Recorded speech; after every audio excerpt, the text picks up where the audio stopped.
Hello guys, मैं सिर्फ अमित शुक्ला, मेरे चैनल में आपका स्वागत है। आज हम बात करने जा रहे हैं भारतीय संविधान के अगले चैप्टर की, जो कि मूल अधिकारों से संबंधित है। आज हम बात करेंगे मूल अधिकारों के बारे में, उसकी पूरी पृष्ठभूमि जो है उसके बारे में चर्चा करेंगे। साथ ही साथ ये भी देखेंगे कि कितने प्रकार के मूल अधिकार हमारे भारतीय संविधान में वर्णित हैं। ध्यान रखें, मूल अधिकार का पूरा एक जो वीडियो हमने बनाया है उसको हमने 2 से 3 भागों में विभाजित किया है, जैसे आपको समझने में कोई परेशानी ना हो, क्योंकि भारी भरकम वीडियो जब बन जाता है तो थोड़ा बोरियत उसमें महसूस होती है, वो चीज़ समझने में थोड़ा परेशानी होती है। इसलिए हमने उसको 2 से 3 टुकड़ों में विभाजित कर दिया है, जैसे आप आसानी से उस पूरे तथ्य को समझ पाएँ। विभाजन जो किया गया है वो आर्टिकल्स को ध्यान में रख करके किया गया है। तो आज चलिए बात करते हैं मौलिक अधिकारों की या मूल अधिकारों की। सबसे पहले उसकी पृष्ठभूमि को समझते हैं कि कहाँ वर्णित है। भाग 3 जब आप देखेंगे भारतीय संविधान का, तो अनुच्छेद 12 से लेकर के 35 तक के बीच में मूल अधिकारों का वर्णन है। संविधान निर्माता जब मौलिक अधिकारों का समावेश कर रहे थे हमारे भारतीय संविधान में, तो ये चीज़ ध्यान रखिए कि अमेरिकी संविधान में जिस प्रकार से मूल अधिकार वर्णित हैं, उसी के कुछ प्रतिरूप जो है वो हम अपने भारतीय संविधान में रखें। कुल मिलाकर के संविधान निर्माता इस संबंध में अमेरिकी संविधान से ज़्यादा प्रभावित रहे हैं। इसीलिए हम भाग 3 को भारत का मैग्ना कार्टा कहते हैं या भारत का अधिकार पत्र कहते हैं। मूल अधिकार को अगर सामान्य रूप से परिभाषित किया जाए तो आप ये कह सकते हैं कि ये राजनीतिक लोकतंत्र के आदर्शों की उन्नति जो है वो मूल अधिकारों से है। ये ऐसे अधिकार हैं जो देश में व्यवस्था बनाए रखने एवं राज्य के कठोर नियमों के खिलाफ नागरिकों की आज़ादी की सुरक्षा करते हैं। तो आप समझ गए होंगे, नागरिकों की आज़ादी की सुरक्षा जो है वो मौलिक अधिकारों से होती है। विधानमंडल के कानून के क्रियान्वयन पर अगर किसी प्रकार की तानाशाही हो रही है तो उसको मौलिक अधिकारों से रोका जा सकता है या नियंत्रित किया जा सकता है। सामान्यतः इनका उद्देश्य जो है वो कानून की सरकार बनाना है, ना कि व्यक्तियों की। आप जानते हैं लोकतंत्र में व्यक्तियों का प्रभुत्व रहता है, कानूनों की किसी प्रकार की अनदेखी न हो, इसी कारण से मौलिक अधिकारों का समावेश किया गया है। ध्यान रखिए, इन्हें संविधान द्वारा गारंटी एवं सुरक्षा प्रदान की जाती है। ध्यान रखिएगा, संविधान द्वारा गारंटी एवं सुरक्षा प्रदान की गई है। ये व्यक्ति के भौतिक, बौद्धिक, नैतिक एवं आध्यात्मिक विकास के लिए आवश्यक हैं। ये प्रश्न पूछा जा चुका है, कौन से अधिकार भौतिक, बौद्धिक, नैतिक एवं आध्यात्मिक विकास के लिए आवश्यक हैं। तो ध्यान रखिएगा, ये मौलिक अधिकार हैं। तो एक तो बात ये हो गई। फिर उसके आगे हम बात करते हैं कि कितने प्रकार के संविधान में मौलिक अधिकार वर्णित हैं। तो प्रारंभ में अगर हम मूल संविधान की बात करें तो उसमें हमारे 7 मौलिक अधिकार बताए गए थे। वो सातों का वर्णन यहाँ पे है। वर्तमान में भी 6 मौलिक अधिकार हैं। पहले हम देखते हैं कि मूल संविधान में समता का अधिकार था अनुच्छेद 14 से 18 के बीच में। फिर स्वतंत्रता का अधिकार वर्णित था 19 से 22 के बीच में। शोषण के विरुद्ध अधिकार बताया गया था 23-24 में। धर्म की स्वतंत्रता का अधिकार था 25 से 28 के बीच में। संस्कृत एवं शिक्षा संबंधी अधिकार था 29-30। संपत्ति का अधिकार था 31 और संवैधानिक उपचारों का अधिकार था अनुच्छेद 32 में। संपत्ति के अधिकार को हटा दिया जाए तो वर्तमान में जितने भी अधिकार हैं वो सब एज इट इज़ हमारे भारतीय संविधान में है। संपत्ति के अधिकार को हमने 44वें संविधान संशोधन 1978 के द्वारा मौलिक अधिकारों की श्रेणी से हटा दिया है। अब इसे भाग 12 में अनुच्छेद 300 का के तहत कानूनी अधिकार बना दिया गया है। ध्यान रखिएगा, भाग 12 में अनुच्छेद 300 का 44वां संविधान संशोधन 1978, ये 3 बातें आपको ध्यान रखनी है। यहाँ से काफ़ी प्रश्न जो हैं वो पूछे जाते हैं। ये मौलिक अधिकार अब नहीं है, ये कैसा अधिकार है? कानूनी अधिकार है। तो वर्तमान में अगर आपसे हम प्रश्न पूछें कि कितने मौलिक अधिकार हैं, तो आप बताएंगे 6 मौलिक अधिकार हैं। ये ध्यान रखिएगा। अब देखते हैं कि एक एक करके पूरे मौलिक अधिकारों को समझते हैं, उसको विस्तार से समझेंगे, एक एक बात उसकी समझेंगे कि क्या वर्ड क्या कहता है। तो समान जो पहला हमारा अनुच्छेद 14 से 18 की जो पूरी हेडलाइन है वो समानता के अधिकारों की बात करती है। 14 से 18 तक का पूरा वीडियो ये पूरा कवर करेगा। इसके बाद फिर हम 19 से लेकर के आगे जो पूरे मौलिक अधिकार हैं उसको फिर हम अगले वीडियो में देखेंगे। तो अनुच्छेद 14 को पहले समझते हैं। अनुच्छेद 14 में 2 बातें की गई हैं। एक कहा गया है विधि के समक्ष समता और दूसरा कहा गया है विधियों के समान संरक्षण। ध्यान रखिएगा, ये दोनों वर्ड का अपना एक अलग महत्व है। अनुच्छेद 14 में दोनों बातों का वर्णन है, विधि के समक्ष समता का भी है, विधियों का समान संरक्षण भी है। दोनों में एक बारीक सा फर्क है, उसको हम समझते हैं। हालांकि अगर हम इसके गृहीत क्षेत्र की बात करें तो विधि के समक्ष समता हमने ब्रिटिश संविधान से लिया है और विधियों के समान संरक्षण को हमने अमेरिकी संविधान से लिया है? ये भी प्रश्न बनता है, ये काफ़ी अच्छा प्रश्न है। तो अनुच्छेद 14 पहले क्या कहता है इसको समझते हैं, फिर ये देखेंगे कि विधि के समक्ष समता और विधियों के समान संरक्षण का अर्थ क्या होता है।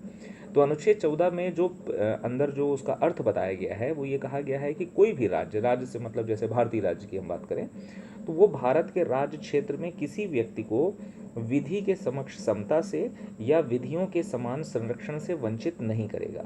प्रत्येक व्यक्ति, चाहे वो भारतीय नागरिक हो चाहे वो विदेशी हो, यह सब पर अनुच्छेद 14 जो है वो लागू होगा। तो यहाँ पे दो वर्डें आई हैं, दो वर्ड्स या दो शब्द आते हैं, समता और संरक्षण। विधि के समक्ष या कानून के समक्ष समानता या कानून के समान संरक्षण, समझते हैं इसको। मैंने आपको पहले ही बता दिया है कि विधि के समक्ष समता हमने ब्रिटिश मूल संविधान से लिया है और विधियों के समान संरक्षण हमने अमेरिकी संविधान से लिया है। तो विधि के समक्ष समता को अगर हम परिभाषित करें, ये मैंने लाइन खींच करके आपको समझाने का प्रयास किया है, ये जो बात है वो विधि के समक्ष समता की है, यहाँ जो बात हम करेंगे वो विधियों के समान संरक्षण की है। तो पहले विधि के समक्ष समता को समझते हैं। बड़ा सामान्य सा अर्थ है, उसको एक एक वर्ड से समझिए। विधि या कानून के समक्ष समानता या समता, मतलब कोई व्यक्ति जो है वो कानून से ऊपर नहीं है, तब ना उसको समानता की बात की जा रही है। तो विधि के समक्ष समता का मतलब ये है कि कोई व्यक्ति जो है वो कानून से ऊपर नहीं है। साधारण जो कानून होते हैं या साधारण जो विधि होती है वो न्यायालय के तहत सभी व्यक्तियों के लिए समान व्यवहार करती है। उसको न्यायालय जरूर जाना पड़ेगा लेकिन वो हर व्यक्ति के लिए समान व्यवहार करेगी। किसी व्यक्ति के पक्ष में विशिष्ट विशेषाधिकारों की अनुपस्थिति जो है वो विधि के समक्ष समता बताती है, ये ध्यान रखिएगा। तो मतलब एक लाइन में इसको अगर हम डिफाइन करें तो कोई व्यक्ति कानून से ऊपर नहीं है, यही है विधि के समक्ष समता। अब बात करते हैं विधियों के समान संरक्षण की। तो इसको अगर एक लाइन में डिफाइन करें तो बिना भेदभाव के समान व्यवहार अगर कहीं हो रहा है तो इसका मतलब विधियों के समान संरक्षण की बात कही जा रही है।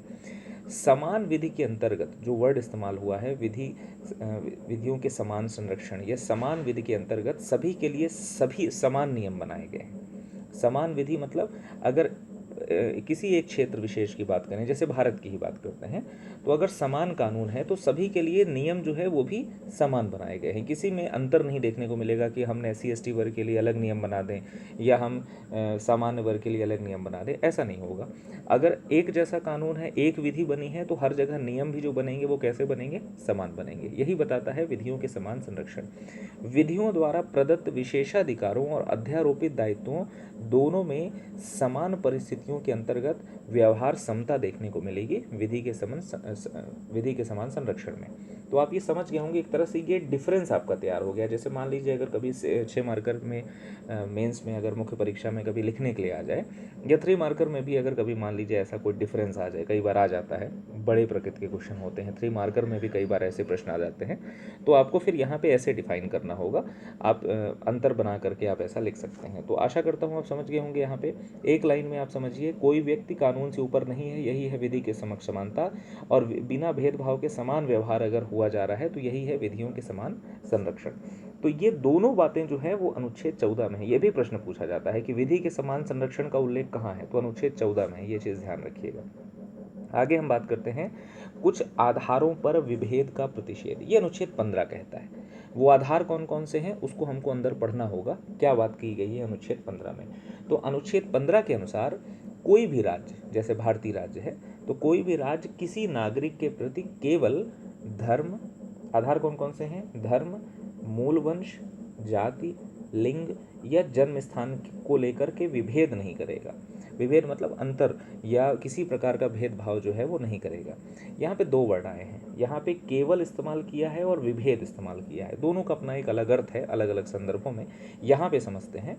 तो पहले तो आपने इसकी डेफिनेशन को समझा या इसके अंदर की बात को समझा। ये कहना चाह रहा है कि कोई भी राज्य, जैसे भारतीय राज्य है, वो अपने नागरिकों के प्रति केवल धर्म, मूल वंश, जाति, लिंग या जन्म स्थान को लेकर के विभेद नहीं करेगा। मतलब कोई किसी प्रकार का भेदभाव भरी नीति या भेदभाव भरा कदम जो है वो राज्य अपने नागरिकों के लिए नहीं उठा सकता है।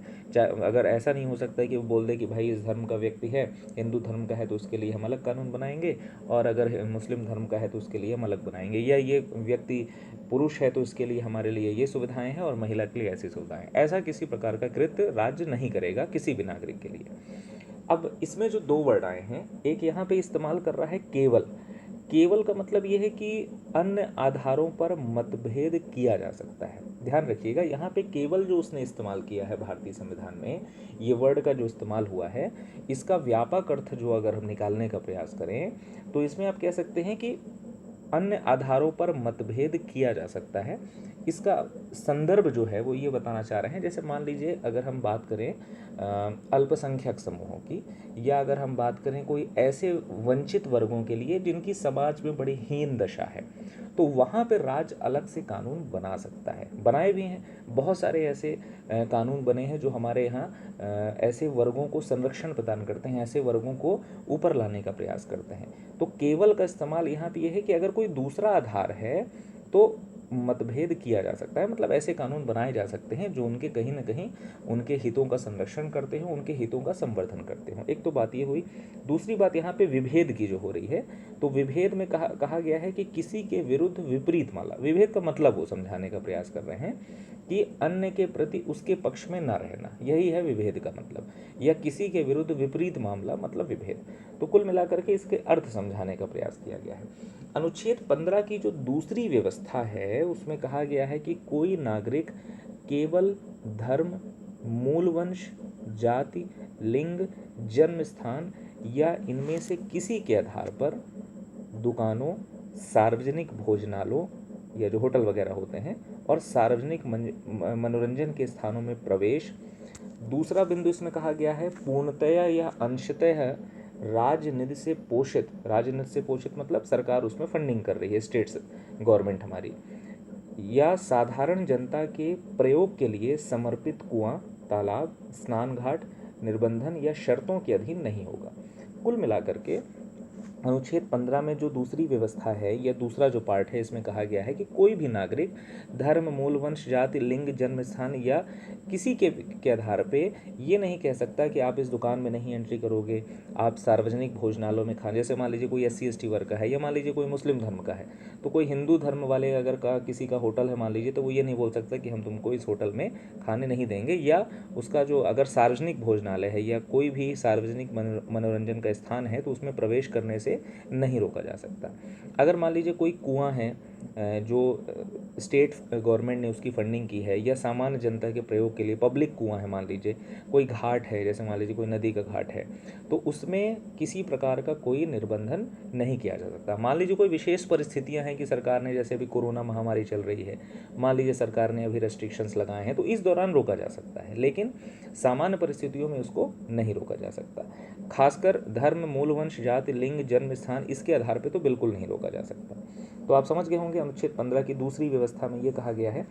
अब अनुच्छेद 15 की जो बातें हैं, इस अनुच्छेद में जितनी बातें की गई हैं, तो राज्य को स्त्रियों और बालकों के लिए कोई विशेष उपबंध अगर मान लीजिए राज्य करती है तो उसको करने से कोई रोकेगा नहीं, ये बात कही गई है तीसरे पार्ट में।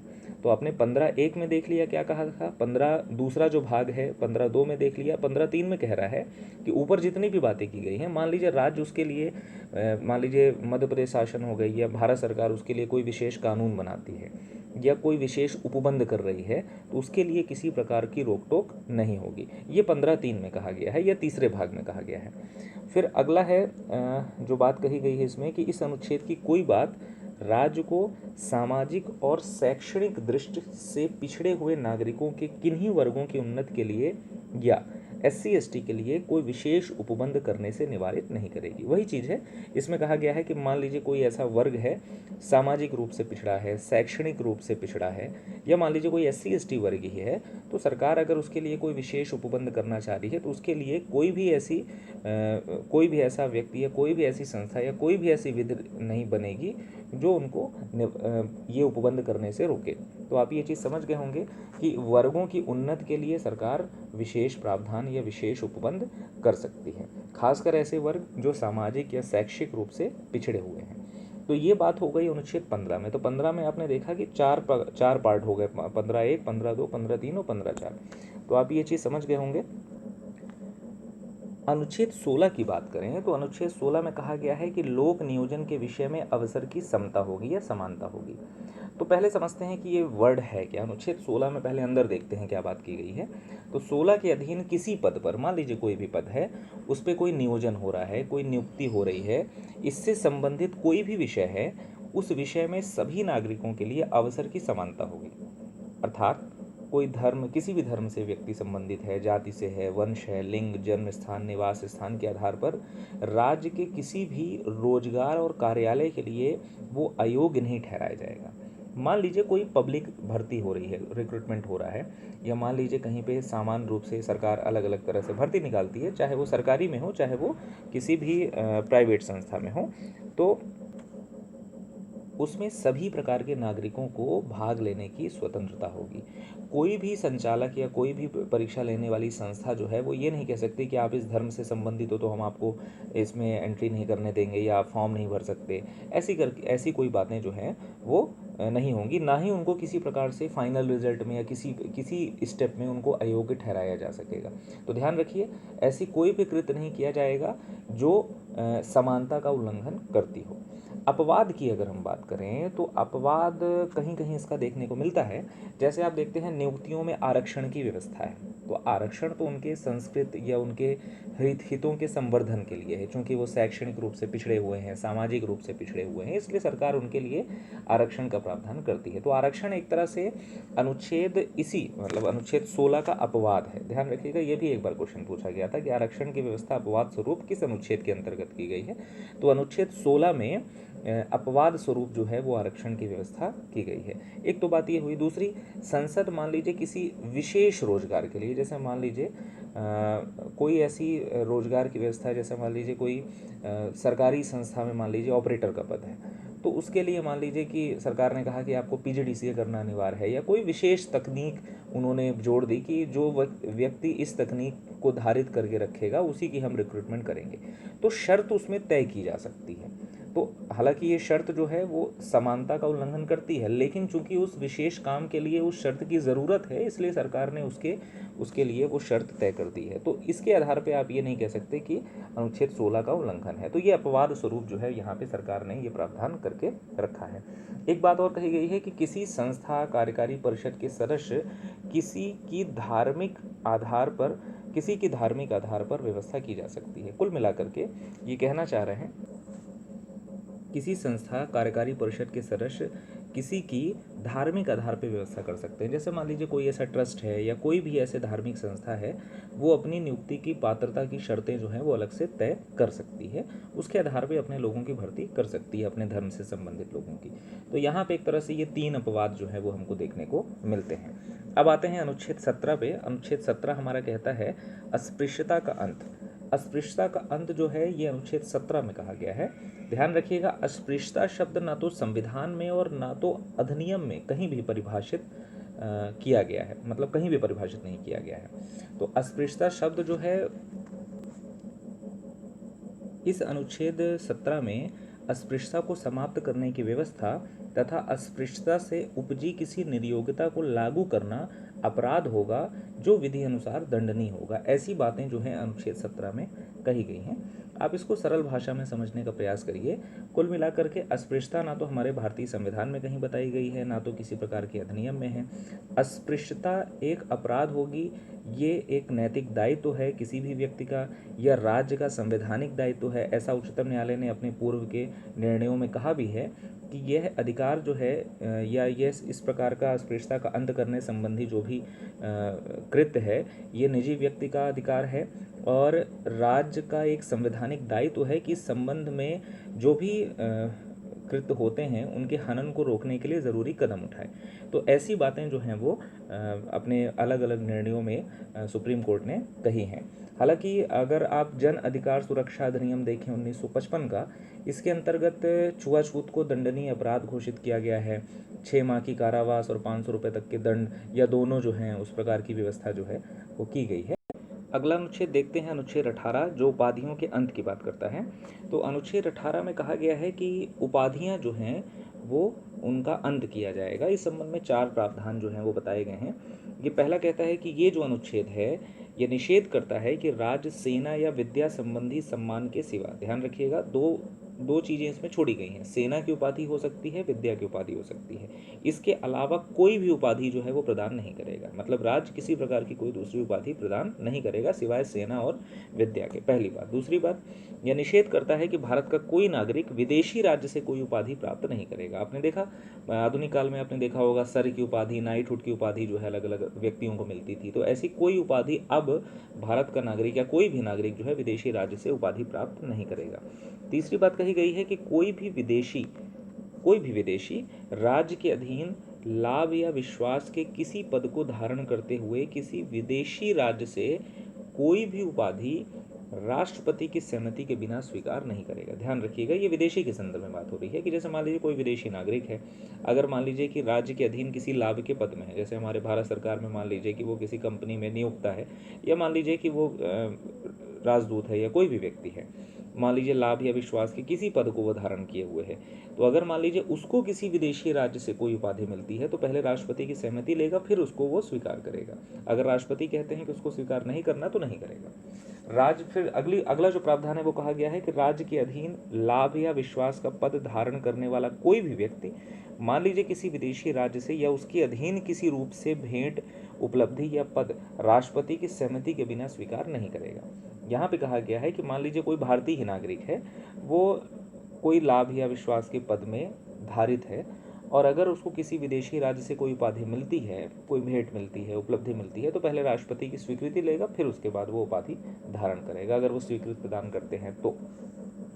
अब नोट करके मैंने लिखा है कि 1954 में जो राष्ट्रीय पुरस्कारों की स्थापना हुई थी, जिनको आप पद्म विभूषण, पद्म भूषण या पद्मश्री के नाम से जानते हैं, इनको उपाधियों की श्रेणी में नहीं रखा गया है। न्यायालय ने अपने अलग अलग निर्णयों में इसको परिभाषित किया है और कहा है कि अनुच्छेद 18 के प्रावधान का इनसे उल्लंघन नहीं होता है। मतलब जो पद्म पुरस्कार जो व्यक्तियों को दिए जाते हैं, तो आप ये नहीं कह सकते कि आपने तो उपाधियों के अंत की बात की है और ये पद्म पुरस्कार जो हैं दिए जा रहे हैं, तो मतलब इनको हम उपाधि नहीं मानते हैं, सामान्य रूप से ये कहा गया है। न्यायालय ने अलग अलग निर्णय में ऐसी बातें कही हैं। हालांकि यह भी व्यवस्था की गई है कि पुरस्कार पाने वाले के नाम के प्रत्यय या उपसर्ग, मतलब आगे या पीछे के रूप में, इनका इस्तेमाल नहीं होना चाहिए, अन्यथा उनको पुरस्कारों से त्याग करना पड़ेगा। तो ऐसी पूरी बातें जो है ये राष्ट्रीय पुरस्कारों के संदर्भ में कही गई हैं। तो आज इस पूरे वीडियो में हमने अनुच्छेद 14 से 18 तक की बातें की।